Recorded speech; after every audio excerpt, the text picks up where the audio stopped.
Buenas noches a todos y bienvenidos a esta tercera capacitación gratuita ofrecida virtualmente por la Comisión Nacional de Valores. En este caso, tendremos la oportunidad de escuchar a la analista Romina Solís, de la Dirección de Estudios Económicos y Análisis Financieros, quien nos hablará sobre el mercado de valores como alternativa al sistema financiero tradicional. Recordemos un poquito las reglas de juego para estas capacitaciones. La charla de Romina durará unos 45 minutos y luego tendremos unos 10 o 15 minutos de preguntas y respuestas. El chat se encuentra habilitado, lo pueden encontrar en la barra de tareas abajo de sus pantallas, y ahí podrán hacer sus consultas correspondientes, las cuales serán respondidas al final de esta charla. Se les ruega mantener las cámaras apagadas por una cuestión de mejor conexión a internet. Sus micrófonos han sido silenciados por seguridad. Esta charla está siendo grabada, la cual estará disponible justamente una vez finalizada la misma. Y se estarán expidiendo certificados de participación a todos los asistentes, los cuales les serán enviados por vía de correo electrónico, según los correos que ustedes escribieron a la hora de registrarse. Así que bueno, esperamos que la charla sea de su agrado. Romina, te dejo entonces para que puedas realizar tu presentación. Muchas gracias. Muchas gracias, Marcelo. Buenas noches para todos. Es un honor para mí compartir esta charla virtual con ustedes. Como funcionaria de la Comisión Nacional de Valores, es para mí un placer poder compartir el trabajo que realizamos de la Comisión Nacional de Valores.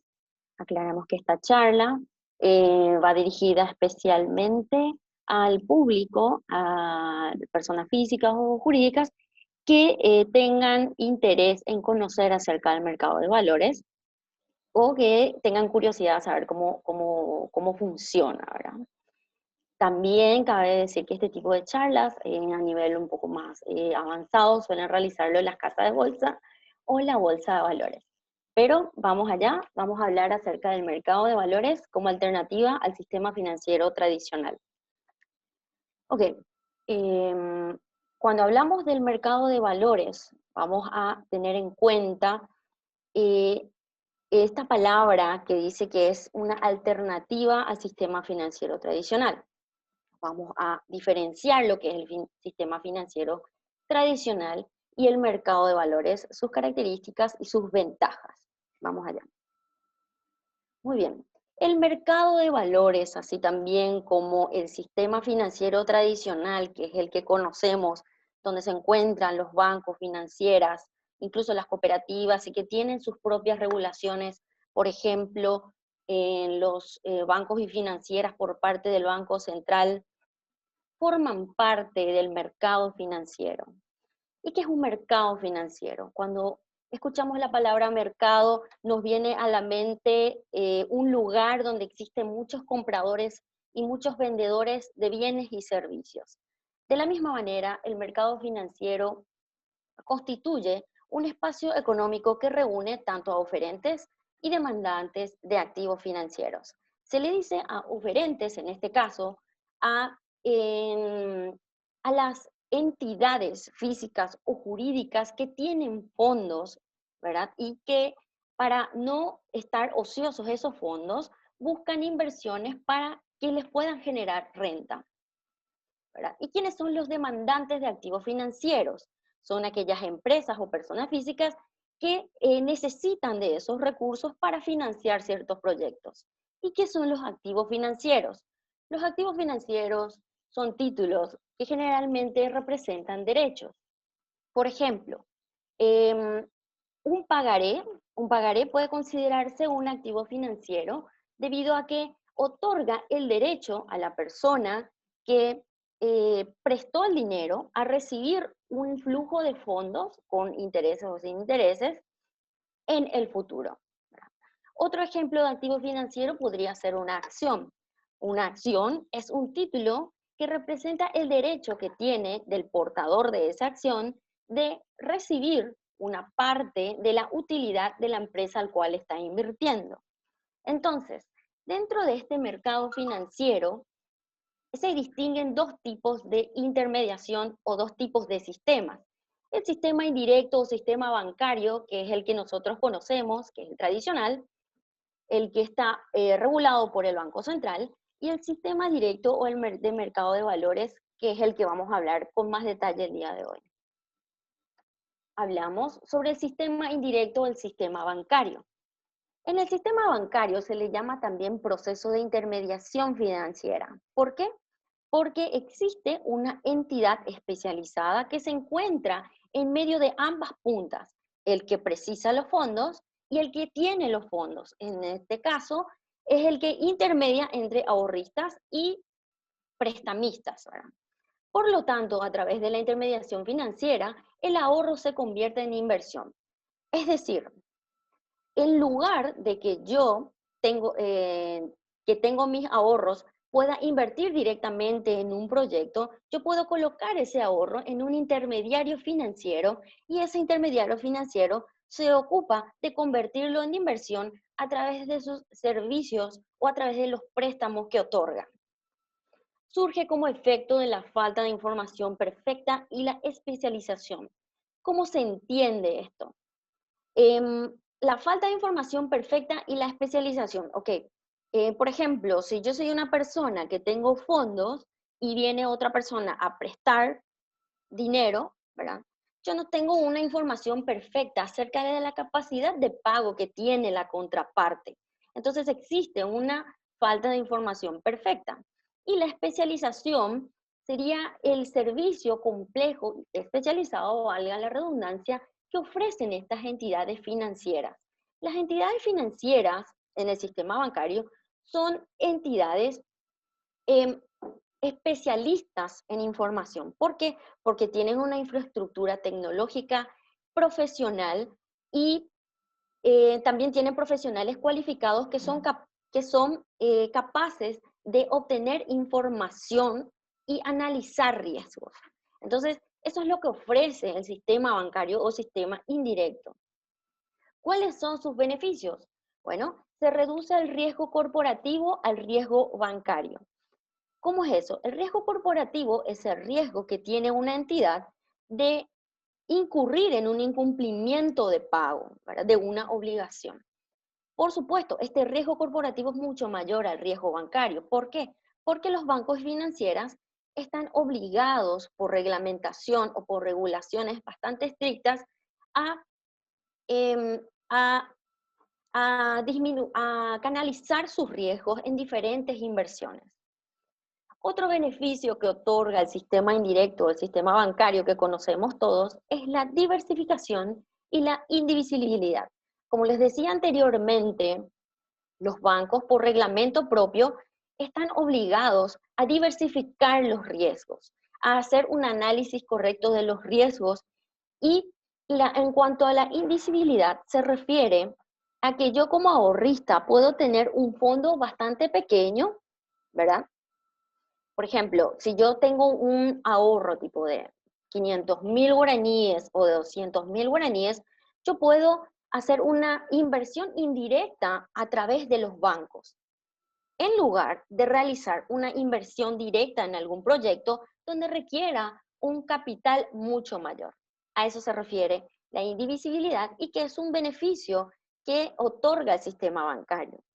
En cuanto a las economías de gestión y transacción y la gestión de mecanismos de pagos, se refiere más bien a los servicios especializados que ofrecen los bancos y financieras, porque permite, entre otros medios, crear medios de pago como tarjetas de crédito, de débito, cheques, en cuanto también facilitan el comercio exterior a través de sus servicios especializados, etc. Entonces, para poder diferenciar de dónde viene el mercado de valores, viene del proceso de desintermediación financiera. Pero para conocer el proceso de desintermediación financiera, precisamos conocer primeramente qué es la intermediación financiera, qué es lo que conocemos y que está regulado por el Banco Central, incluso el INCO. Ok, en la otra punta se encuentra el sistema directo de mercado de valores, que es donde nosotros trabajamos, que es el proceso de desintermediación financiera. Básicamente, en este proceso desaparece esta entidad, ¿verdad? Llámese banco o financiera.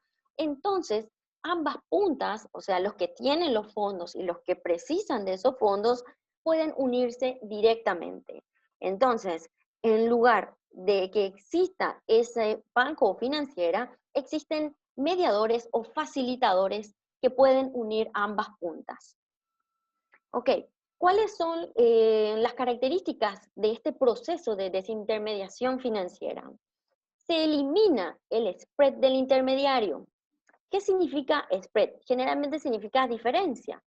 En el mercado financiero se dice el spread financiero a la diferencia que existe entre la tasa que cobra un banco o una financiera por el préstamo y la tasa que paga sobre los ahorros. Entonces, en el mercado financiero ya no existe esa diferencia de tasas.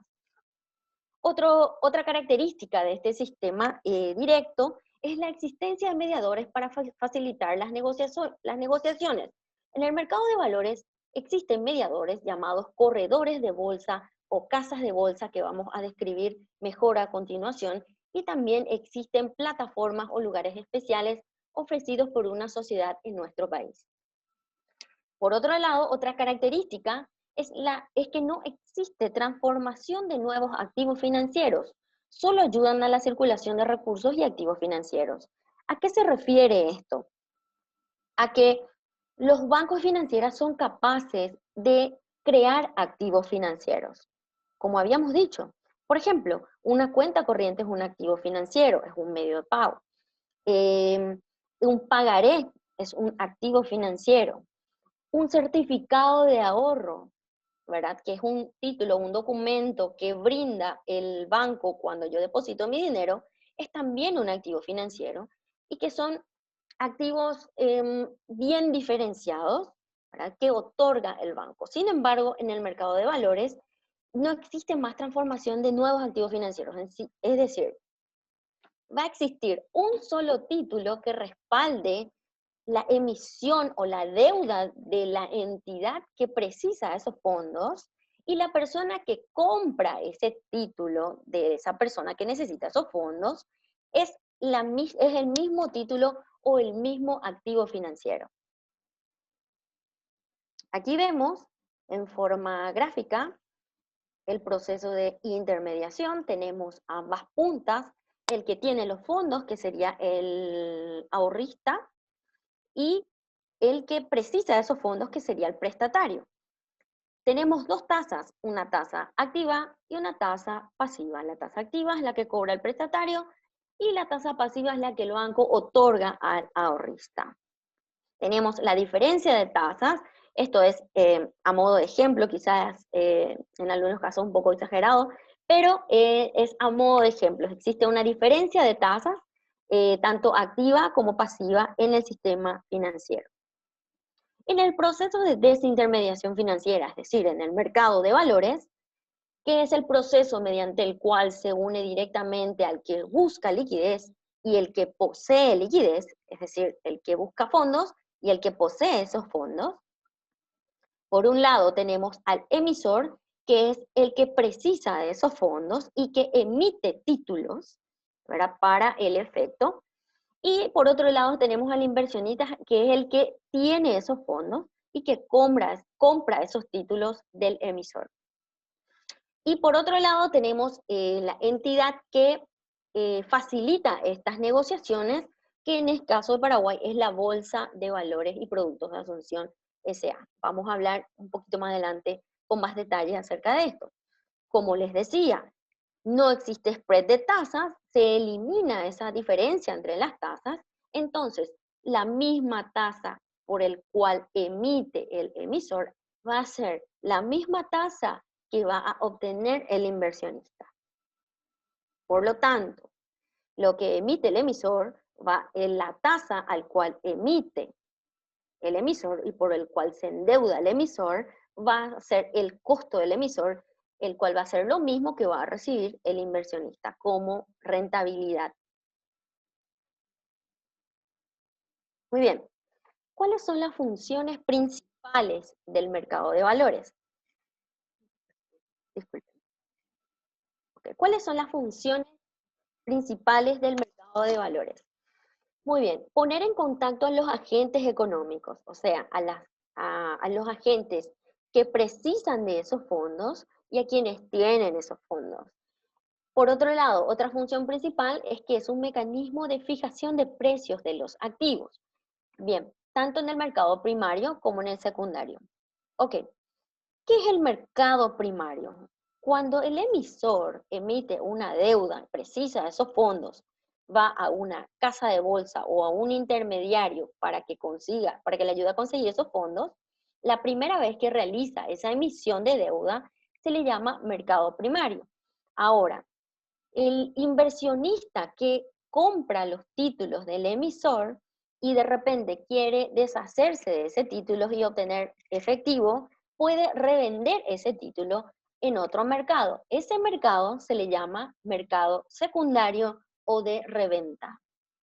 ¿Cuál es otra función del mercado de valores? Proporcionar liquidez a los activos financieros. Entonces, ¿qué es la liquidez de un activo financiero? Es la capacidad que tiene un activo financiero de convertirse en efectivo. ¿Y qué depende de que un activo financiero sea líquido o no? Depende de dos dimensiones, del tiempo y del costo. Ok, por ejemplo, yo tengo una acción de una empresa. Ok, yo invertí en una empresa y compré sus acciones. Si de repente yo necesito efectivo y quiero vender esas acciones, si esas acciones tienen una alta demanda, quiere decir que es bastante líquido. Si me cuesta de repente vender esos títulos o esa acción, como en el caso de este ejemplo, significa que ese activo no está muy demandado y por lo tanto no tiene mucha liquidez, ¿verdad? Y en cuanto al costo, muchas veces cuando se realiza una venta de un activo financiero puede que el precio al cual yo compré no sea el mismo al cual yo venda ese activo.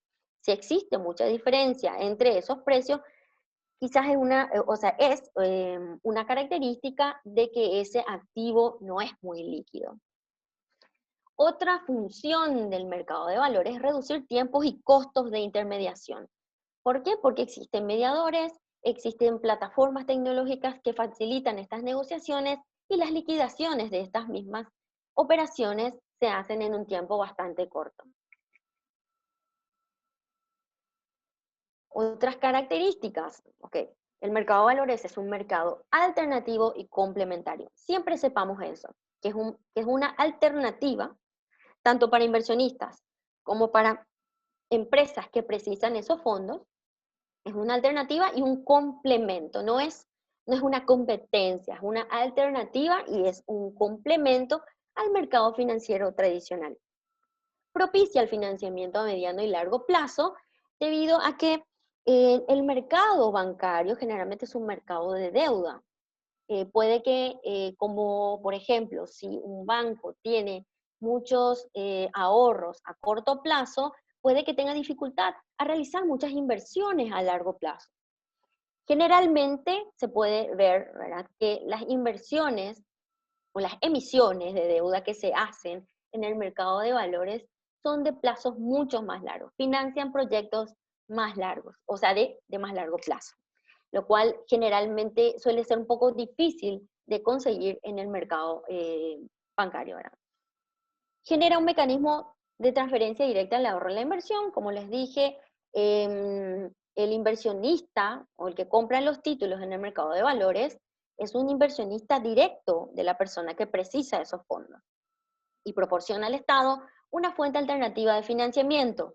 Eh, ¿Qué significa esto? Bueno, puede que, como se da en el caso del mercado de valores paraguayo, muchas municipalidades, también el Ministerio de Hacienda y el Estado, se financian mediante emisiones en el mercado de valores como alternativa a obtención de fondos para sus proyectos vía impuestos. Hablemos de quiénes participan en el mercado de valores. Tenemos en primer lugar el regulador, en donde trabajo, la Comisión Nacional de Valores. Tenemos la Bolsa de Valores, las casas de bolsa o los brokers o intermediarios, las sociedades administradoras de fondos, los auditores externos, calificadoras de riesgo, emisores e inversionistas. Hablemos de cada uno de ellos. ¿Qué es la Comisión Nacional de Valores? Es el ente regulador, es una entidad pública, de derecho público, autárquica y autónoma, se encarga de regular y supervisar el mercado de valores y sus relaciones con el Poder Ejecutivo se realiza por intermedio del Ministerio de Industria y Comercio, es decir, cuando precisamos presentar un proyecto de ley al Congreso, lo hacemos a través del Ministerio de Industria y Comercio. ¿Cuáles son sus funciones? Reglamentar el mercado de valores nacional a través de nuestra ley 5810/17 y su resolución reglamentaria número 6/19. Llevar el registro y control de agentes principales, es decir, todo participante y toda emisión que se realiza en el mercado de valores debe estar habilitada y registrada por la Comisión Nacional de Valores para operar. Realizar inspecciones y fiscalizaciones in situ. Se realizan fiscalizaciones in situ a todos los agentes en forma regular y también promocionar el mercado de valores nacional, que es lo que hacemos mediante estas charlas.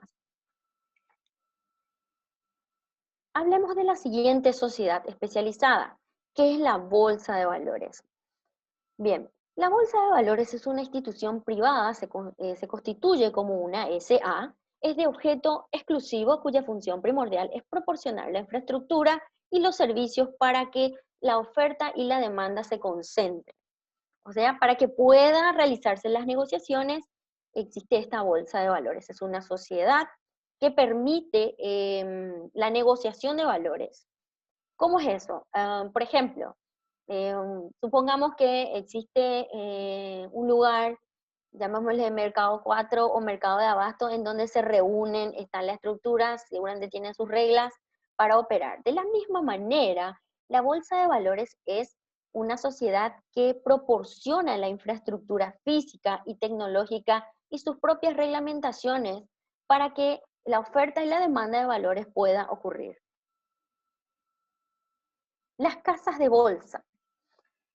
Estas entidades son muy importantes porque es el primer contacto que debe tener un inversionista cuando quiere invertir en el mercado de valores y también de una empresa cuando quiere entrar a fondearse a través del mercado de valores. Es decir, si yo soy un inversionista y me interesa adquirir títulos del mercado de valores, o yo soy una empresa que quiero emitir títulos de deuda o emitir acciones al público, ¿verdad? Yo lo primero que debo hacer es contactar a una casa de bolsa. Entonces, las casas de bolsa son intermediarios de títulos que median entre clientes, cobran una comisión por operación, se constituyen en sociedades anónimas y también reciben otras denominaciones como agentes de bolsa, brokers, corredores de bolsa también. Sin embargo, aquí en Paraguay lo llamamos casa de bolsa y son las únicas entidades habilitadas para que puedan entrar en las negociaciones dentro de la bolsa de valores. Sociedades administradoras de fondos. Estas son sociedades que últimamente están teniendo bastante participación en el mercado de valores, que brindan un servicio bastante interesante, ¿verdad? Son sociedades especializadas. O sea, es una administradora especializada que reúne fondos de personas físicas y jurídicas para constituirlos en patrimonios. Y de este patrimonio, esta sociedad administradora realiza inversiones, ¿verdad? Distintas inversiones, los cuales las utilidades o las pérdidas se van reflejando en el patrimonio de esta administradora de fondos. Este patrimonio, a su vez, se divide en títulos llamados cuotas partes. Hablemos de qué tipos de fondos pueden administrar estas sociedades administradoras. Muy bien, tenemos por un lado el fondo mutuo o el fondo de inversión. Ok, el fondo mutuo es un patrimonio integrado con aportes de personas físicas o jurídicas cuyas cuotas de participación son esencialmente rescatables. Ok, ¿cómo sería esto? ¿Verdad? Es un patrimonio que se forma por títulos llamados cuotas partes, como habías dicho, entonces, cuyas cuotas son rescatables. ¿Qué significa esto? Que si yo, por ejemplo, soy un inversionista, adquiero una cuota de participación de un fondo mutuo y yo de repente quisiera deshacerme de esa cuota aparte, yo puedo pedir el rescate de mi inversión, ¿verdad? Por otro lado, tenemos otro tipo de patrimonio llamado fondo de inversión, que es el patrimonio integrado con aportes de personas físicas o jurídicas cuyos aportes quedan expresados en cuotas de participación que no son rescatables. Es decir, una vez que yo soy inversionista de un fondo de inversión y adquiero esas cuotas partes, eh, yo no puedo pedir el rescate de esa inversión hasta que finalice el proyecto por el cual se hizo ese fondo de inversión. Generalmente los fondos mutuos realizan inversiones en el mercado de valores o en el mercado de dinero, y los fondos de inversión tienen objetivos especiales, como por ejemplo inmuebles o proyectos de infraestructura, que generalmente son de un mayor plazo. Ok.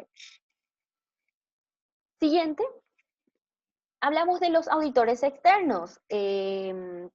Son personas físicas o jurídicas profesionales inscritos encargados de realizar auditorías a empresas inscritas en el mercado de valores.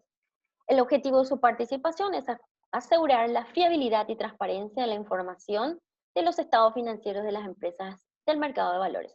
Es decir, son profesionales que realizan auditorías a todas las empresas participantes del mercado de valores y que emiten un dictamen sobre los estados financieros de estos agentes.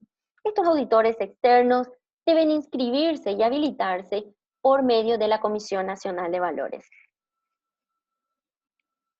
Las calificadoras de riesgo. Las calificadoras de riesgo son sociedades anónimas que se encargan de calificar, de evaluar, ¿verdad?, la gestión de una empresa que emite en el mercado de valores, ¿verdad?, emitiendo una opinión sobre el riesgo de pago oportuno de una emisión de valores. Es decir, son sociedades especializadas que deben estar habilitadas en la Comisión Nacional de Valores, que realizan un análisis cualitativo de los estados financieros de la empresa que va a emitir, y también un análisis cualitativo de la gestión de esta misma empresa para emitir una opinión y calificar de acuerdo a la probabilidad de pago o de incumplimiento o de cumplimiento del pago de esa emisión o de esa obligación de esa sociedad emisora. En este caso tenemos dos puntos de vista, desde el punto de vista del inversionista y desde el punto de vista del emisor. Ok. De acuerdo a la alta probabilidad de pago o de la alta probabilidad de cumplimiento por parte de esa sociedad, se otorga una calificación alta.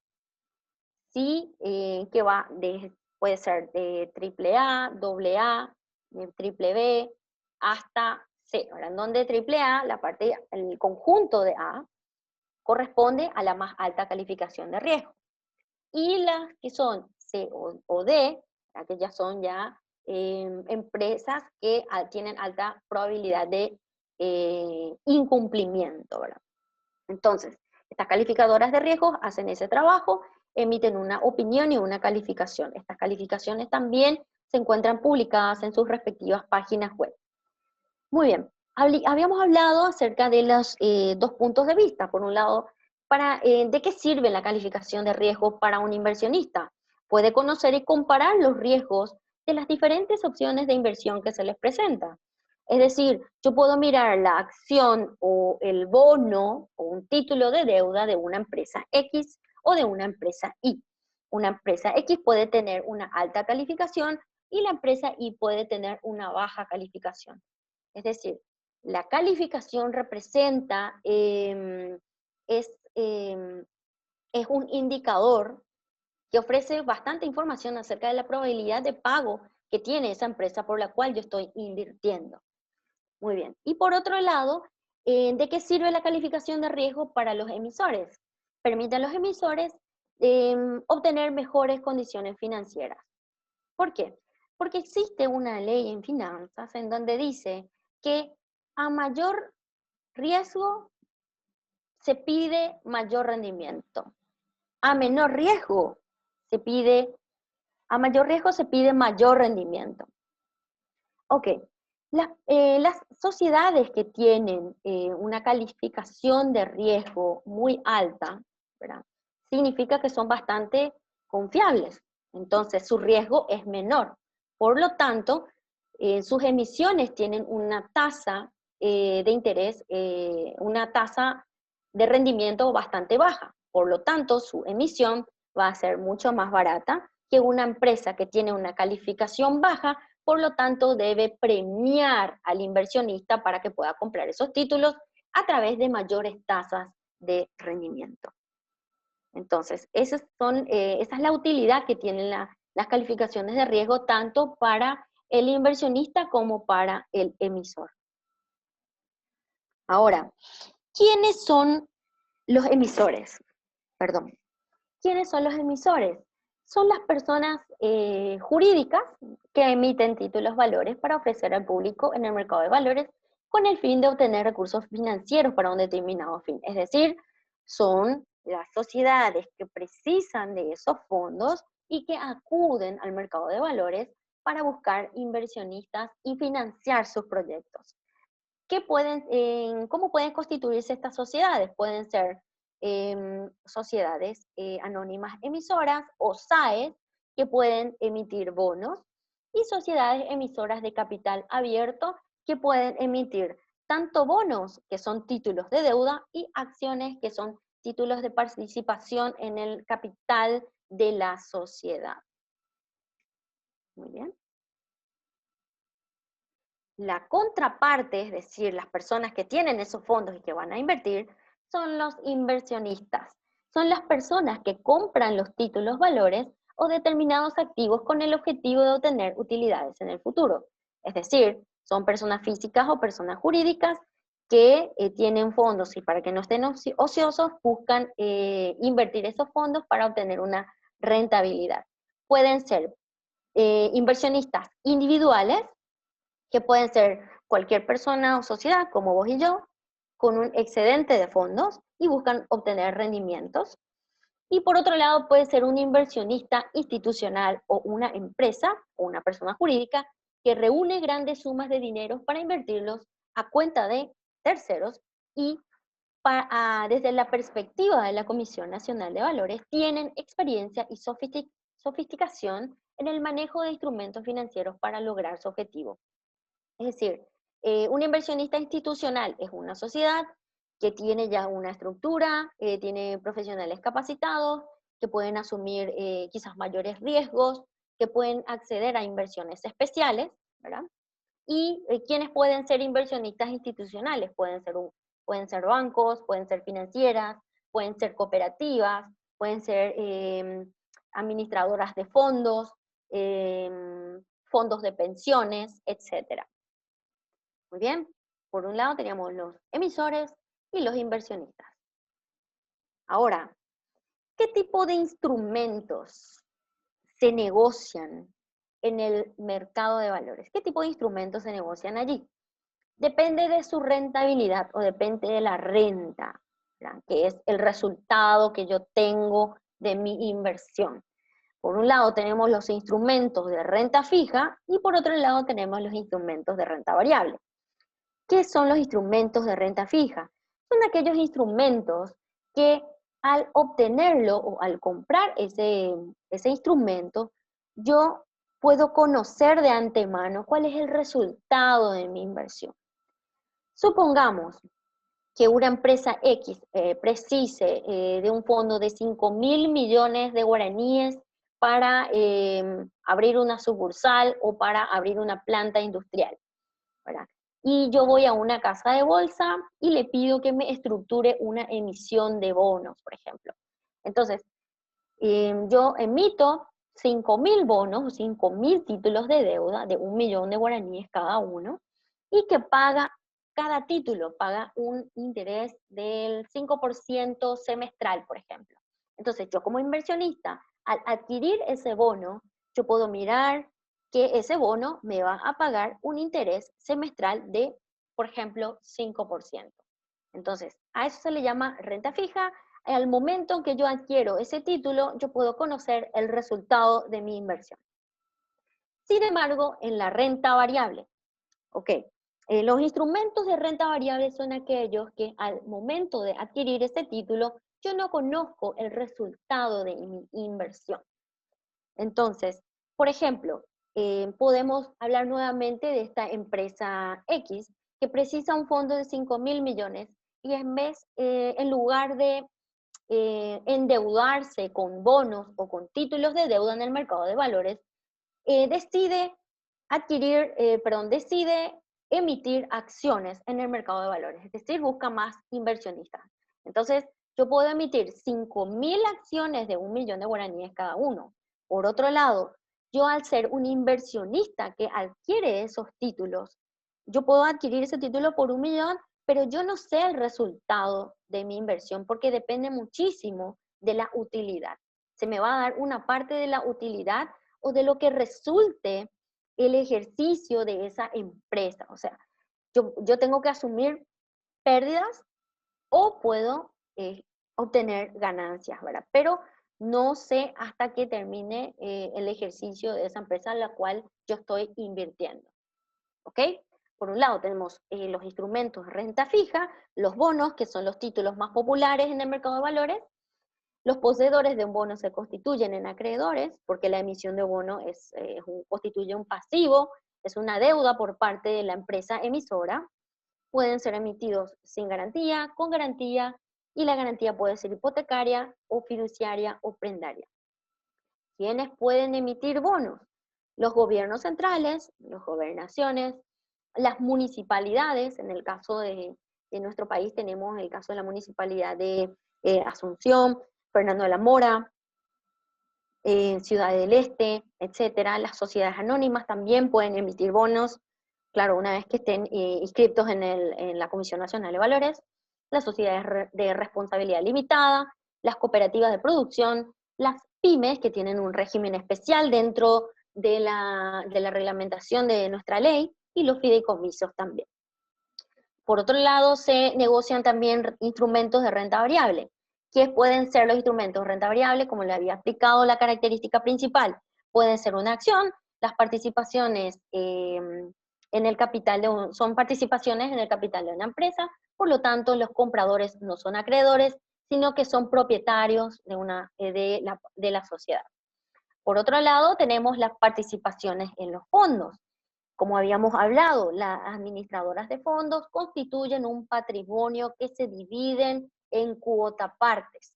Esta cuota parte aumenta o disminuye su valor de acuerdo a las inversiones que realiza esa sociedad administradora. Por lo tanto, si yo soy un propietario de una cuota parte, al adquirir yo no puedo saber exactamente cuál va a ser el resultado de mi inversión. Muy bien. ¿Cuáles son las ventajas para ambas puntas? ¿Cuáles son las ventajas de estar en el mercado de valores tanto para el emisor, es decir, quien precisa esos fondos, como para el inversionista que busca diversificar sus inversiones? Las ventajas para el emisor: es un mercado alternativo y complementario al financiamiento vía banco o financiera. Se obtienen recursos financieros a un menor costo. Vamos a ver a continuación las diferencias entre las tasas del mercado bancario y el mercado de valores. Se diseñan las condiciones de financiamiento de acuerdo a las necesidades específicas, es decir, si yo soy un inversor y necesito un fondo de un importe muy grande, yo puedo estructurar una emisión a muy largo plazo, yo puedo elegir, tengo la libertad de elegir el plazo, la libertad de elegir las tasas de interés, la forma en que voy a pagar, etcétera. O sea, la forma de estructurar mi emisión es mucho más flexible, ¿verdad? que, digamos, someterme a las condiciones de un banco o financiero. Ahora, otra ventaja para el emisor, las sociedades pueden encontrar nuevos accionistas interesados en acompañar proyectos a ser realizados. Es decir, cuando yo soy una sociedad emisora y puedo elegir entre emitir bonos, que es una deuda que va a impactar en el pasivo de mi estado financiero, o puedo encontrar accionistas quienes quieran invertir en mis proyectos, ¿verdad? El cual va a impactar en otra parte de mi balance, ¿verdad? Ahora, otra ventaja para el emisor, el cual es para mí personalmente uno de los más importantes, proyectar una imagen corporativa debido a que el público cuenta con información sobre la sociedad. ¿Cómo es eso? El emisor debe publicar sus estados financieros, debe someterse a auditorías externas, debe someterse a calificadoras de riesgo, ¿verdad? Por lo tanto, toda la información acerca de la gestión del emisor está disponible para el público y no solamente puede beneficiar al emisor con respecto a los inversionistas, sino también con respecto a otras instituciones. O sea, esta información puede servir para los inversionistas, puede servir para los proveedores de esa empresa, puede servir también para entidades financieras o bancos, ¿verdad? Ya que ellos también tienen a mano una información completa acerca de la gestión de esa empresa y muchas veces se da que eso puede traerle ventajas para el emisor debido a que tiene una información bastante completa y se somete a varias informaciones periódicas obligatorias que le exige la Comisión Nacional de Valores. ¿Cuáles son las ventajas para el inversionista? ¿Okay? Ofrece variedad de alternativas de inversión según el riesgo y rendimiento que cada inversionista desea. Es decir, si yo pretendo obtener una rentabilidad, no solamente puedo colocar mi dinero en el banco. Yo puedo ir a una casa de bolsa y esa casa de bolsa puede evaluar mi perfil de inversionista y de acuerdo a mi perfil, es decir, qué tanto estoy dispuesto a asumir riesgos, ¿verdad? De acuerdo a eso, la casa de bolsa elabora un perfil de cada inversionista o de cada cliente y de acuerdo a eso me va ofreciendo distintas alternativas de inversión.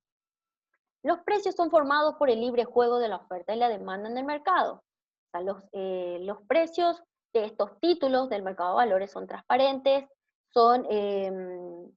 se pueden visualizar en las páginas web de la Bolsa de Valores y Productos de Asunción y también se puede diversificar la inversión por la variedad de instrumentos ofrecidos. Es decir, yo puedo invertir en certificado de depósito de ahorro, yo puedo invertir en bonos, puedo invertir en acciones, puedo invertir en cuotas de fondos mutuos o en cuotas de fondos de inversión. Es decir, me da la posibilidad de, como se dice generalmente, no poner todos los huevos en una misma canasta. Es decir, diversificar mi inversión, disminuir mis riesgos y quizás obtener una mayor rentabilidad. Otra ventaja para el inversionista, mayor liquidez, debido a que pueden ser negociados en el mercado secundario y cuenta con asesoramiento de una casa de bolsa. O sea, si yo tengo títulos en el mercado de valores y de repente necesito dinero en efectivo, yo puedo revender mis títulos en el mercado secundario. Y cuenta con un asesoramiento de una casa de bolsa.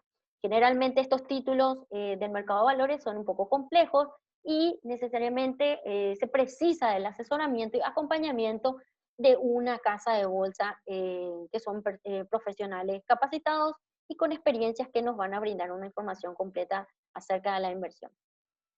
Es un mercado supervisado y controlado, por el cual se puede encontrar información para la toma de decisión de inversión. Muy bien. Esa es la ventaja del inversionista. Ok. ¿Cuáles son las normativas vigentes? Tenemos nuestra ley madre, que es la ley 5810/2017, Mercado de Valores. La reglamentación de esta ley, que es la 6/2019. Dentro de esta reglamentación se encuentra el título 4 de los emisores, en donde se puede encontrar todos los requisitos que tienen las sociedades para poder constituirse en SAES o en SAECAS o en sociedades emisoras, ¿verdad? Y luego tenemos en el capítulo 4 dentro de este reglamento, el régimen especial para pymes, y el título 31 de todas las normas contables que deben seguir las sociedades emisoras que operan en el mercado de valores. A continuación, unos datos sobre el mercado de valores. Habíamos hablado acerca de las tasas de interés que ofrece el mercado de valores, tanto en guaraníes como en dólares. Estamos viendo que en el mercado bursátil se manejan tasas que van desde el 8 al 12% y en dólares que van del 5 a más del 7%. Okay, aquí tenemos un comparativo de tasas de interés activas. En este caso, las tasas de interés activas son las tasas que pagan los bancos por los préstamos. Tenemos en la línea azul, ¿verdad?, que va desde el 13 al 17%, mientras que las tasas de interés del mercado bursátil son mucho menores, es decir, el costo para emitir es mucho menor que obtener fondos en el sistema bancario, tanto en moneda local como en moneda extranjera. Y por otro lado, las tasas de interés pasiva, que son las tasas que se pagan en el sistema bancario, ¿verdad?, y que pagan las inversiones del mercado bursátil.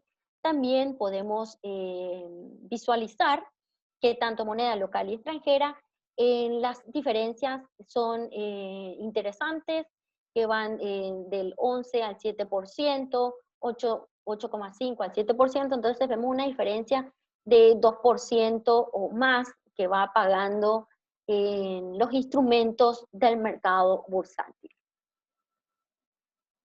Okay. O sea, ¿qué entidades o qué agentes participantes tenemos en este momento? Tenemos registrados 42 SAECAS, perdón.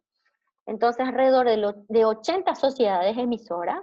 Tenemos registrados 5 calificadoras de riesgo, 4 administradoras de fondos mutuos, una bolsa de valores, que es la BB Pasa. Las casas de bolsa, tenemos registrados 14 casas de bolsa, 32 operadores trabajando dentro de estas casas de bolsa, 38 auditores externos y 11 entidades públicas incorporadas que van desde el Ministerio de Hacienda, la Agencia Financiera de Desarrollo, también algunos organismos multilaterales como el BID, etc. En total, 191 entidades registradas. A modo de información, tenemos el volumen negociado, está alrededor de 8.000 billones de 8.654 miles de millones de guaraníes, ¿verdad? 8 billones de guaraníes. Hasta el momento estamos viendo que a este mes de septiembre estamos superando el volumen de negociación de acuerdo o sea, en comparación al año pasado. Bien. Aquí tenemos el patrimonio de los fondos patrimoniales de inversión, o sea, el patrimonio que administran las sociedades administradoras de fondos. Tenemos en guaraníes que va más de 600 mil millones de guaraníes y alrededor de los 90 millones de dólares. Es decir, que con el correr del tiempo se va observando una mayor confianza en estos títulos, ¿verdad?, y la liquidez que otorga, ¿verdad? Muy bien. Por último, antes de pasar a las preguntas, quisiera comentar que todos los datos de los registros de los agentes se encuentran en la página web cnb.gov.py, las reglamentaciones, mientras que los últimos precios negociados, los estados contables de las sociedades y también los prospectos de emisión, es decir, toda la información completa de las sociedades quienes emiten en el mercado de valores, se encuentran en la página web de la BB Pasa. Hasta aquí sería en la presentación. Ahora vamos a observar si tenemos algunas preguntas acerca de lo que vimos. Bien.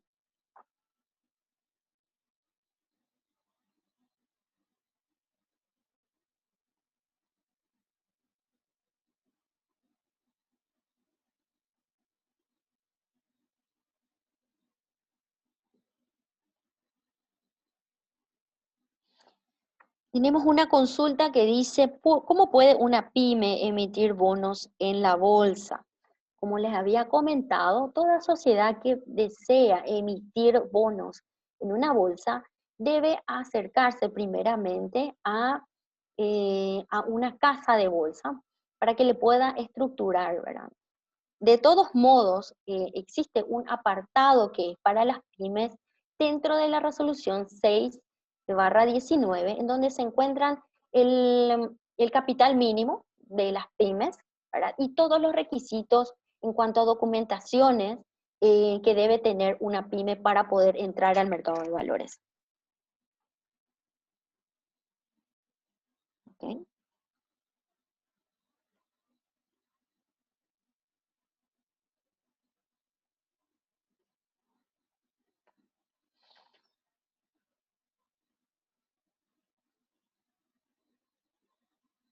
Ok, ¿por qué es tan interesante el repo? Dice, había uno, ¿verdad?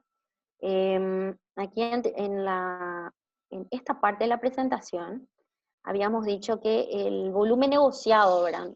En la totalidad se divide entre primaria, mercado primario, o sea, la primera emisión, el mercado secundario, el mercado de reventa, que es el que está en rojo, y la parte de repos que estamos viendo que tiene un volumen muy interesante y que básicamente el repo es una operación especializada en donde se puede vender un título de mercado de valores con un acuerdo para poder recomprarlo otra vez y que sirve para obtener una liquidez a corto plazo.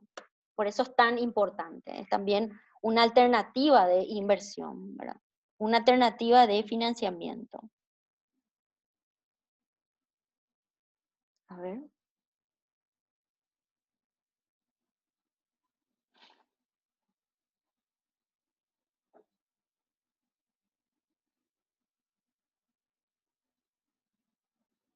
Ok, disculpen. Permiso.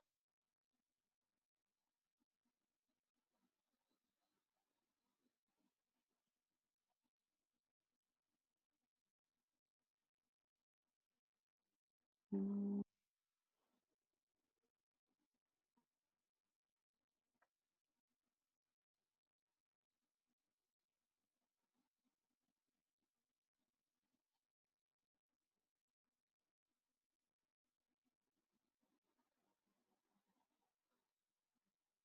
ok, disculpen, un momentito, por favor.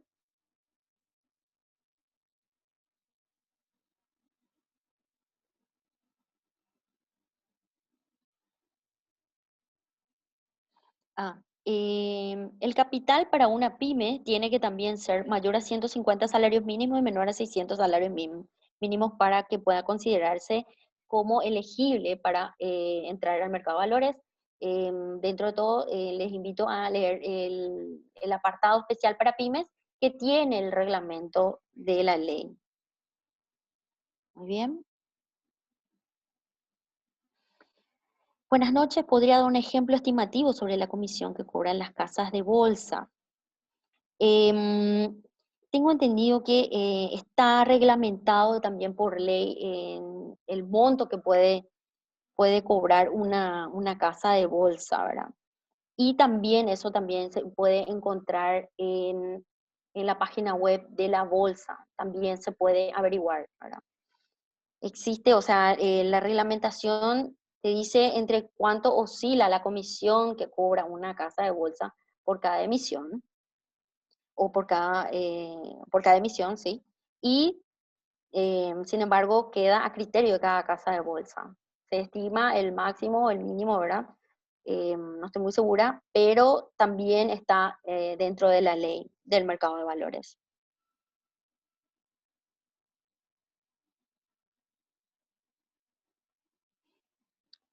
Puede indicar qué significa el spread. El spread generalmente es la diferencia entre las tasas. Por ejemplo, yo puedo hablar de una diferencia entre el tipo de cambio de compra y de venta, eso se le dice spread.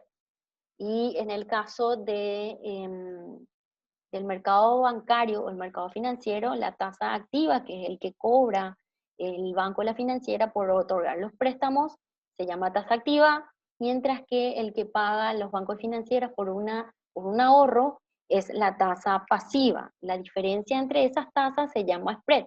En el mercado de valores no existe ese spread porque en la misma tasa que usa el emisor para emitir sus bonos es el mismo que va a recibir el inversionista por adquirir ese título.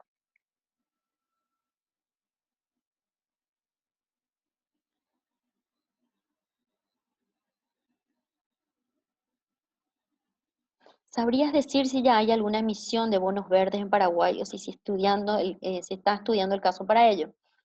Ok, en el caso de bonos verdes es un tema bastante reciente en el mercado de valores. También la CNB ya publicó un artículo acerca de eso. También se está viendo la parte de reglamentación, pero todavía no estamos teniendo un caso o el primer caso de emisión de bonos verdes en nuestro país. Los bancos y financieras, ¿en qué títulos emiten más bonos o acciones? ¿Qué les conviene? Los bancos y las financieras generalmente son participantes bastante activos también en el mercado de valores. Pueden emitir bonos y también pueden emitir acciones. Muy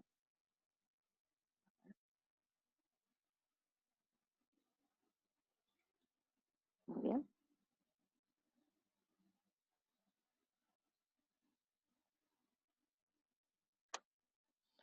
A veces se promociona que se puede invertir con montos bajos, pero hay veces que las casas de bolsa solicitan que la primera inversión sea de 10 millones y recién de ahí en adelante uno puede invertir menos dinero.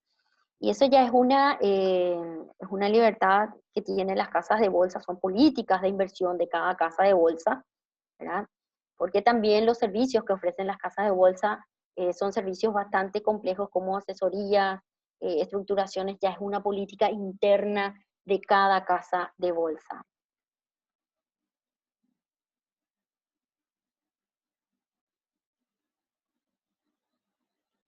La tasa entre el emisor y el inversionista, ¿quién fija o está regulado?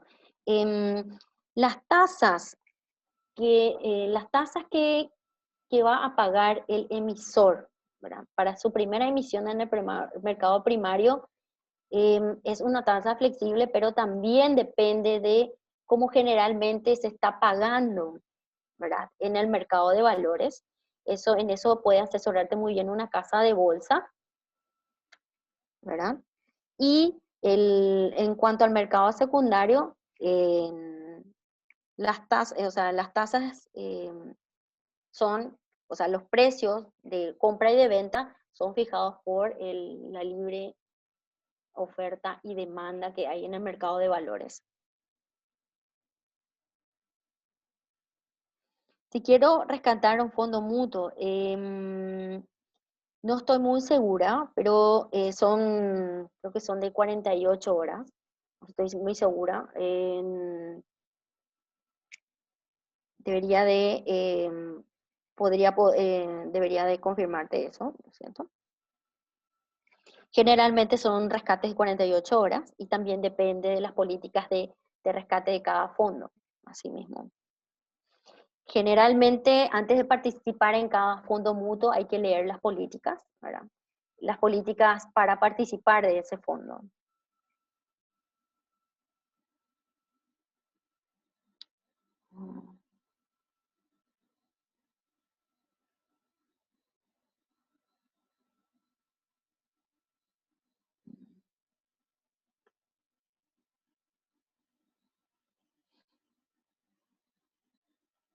Ok.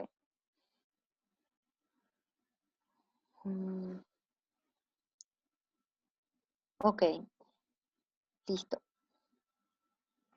Bueno, aquí dado el tiempo, ¿verdad? Ya tendría que cerrar la presentación hasta el día de hoy. Agradecemos a todos la participación y por las preguntas que hicieron. por favor, si es que tienen alguna pregunta más específica, pueden acudir a nosotros a través de nuestros canales, ¿verdad? A través de nuestros correos electrónicos, y con gusto vamos a poder brindarle las respuestas. También respecto a preguntas específicas sobre fondos y casas de bolsa, ustedes pueden fijarse en los registros que tiene la Comisión Nacional de Valores de cada uno de estos participantes y realizar sus consultas. Además, cada uno de estos participantes también tiene sus jornadas de promociones. También son muy interesantes y son incluso en cuanto a la complejidad también pueden abarcar otros temas mucho más complejos. Les agradecemos a todos la participación y estamos a las órdenes ante cualquier consulta. Muchísimas gracias y que tengan todos muy buenas noches.